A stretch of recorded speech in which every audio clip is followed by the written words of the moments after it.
बृहस्पति भगवान की व्रत कथा। प्राचीन समय की बात है। एक गांव में एक साहूकार रहता था।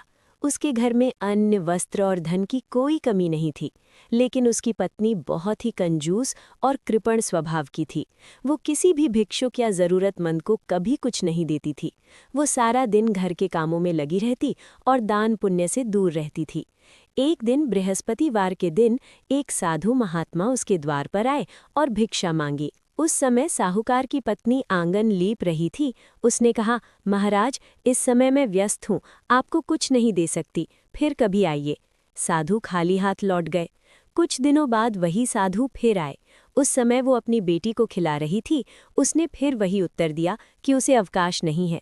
तीसरी बार जब साधु आए तब भी उसने उन्हें टालना चाहा। इस पर साधु ने कहा, यदि तुम्हें पूरा अवकाश मिल जाए तो क्या तुम भिक्षा दोगी? साहूकारिणी बोली, हाँ महाराज, यदि ऐसा हो जाए तो बड़ी कृपा होगी। तब साधु ने कहा, मैं तुम्हें एक उपाय बताता हूँ। तुम बृहस्पतिवार के दिन देर से उठो, घर में झाड़ू लगाकर कूड़ा एक कोने में जमा कर दो, चौका मत लगाओ, पुरुषों से हजामत करवाओ, भोजन चूल्हे के पीछे रखो, शाम को अंधेरा होने पर दीपक जलाओ और न पीले वस्त्र पहनो, न पीले भोजन का सेवन करो। साहूकारिणी ने वैसा ही करना शुरू कर दिया। हर बृहस्पतिवार वो यही नियम अपनाने लगी। कुछ ही समय में उसके घर की समृद्धि नष्ट होने लगी। धीरे धीरे घर में अन्न का एक दाना भी नहीं बचा। कुछ समय बाद वही साधु फिर आए और भिक्षा मांगी। साहूकारिणी बोली, महाराज, अब मेरे पास कुछ भी नहीं है, मैं आपको क्या दूं? तब साधु ने कहा, जब तुम्हारे पास सब कुछ था तब भी तुमने किसी को कुछ नहीं दिया।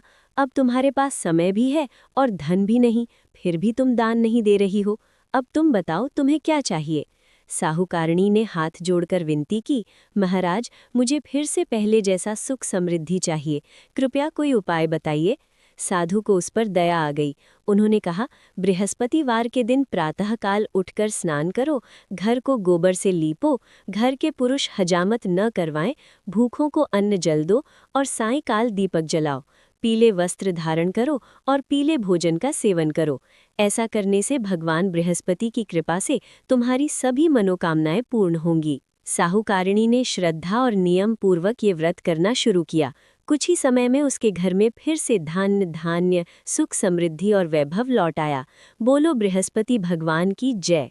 प्रार्थना।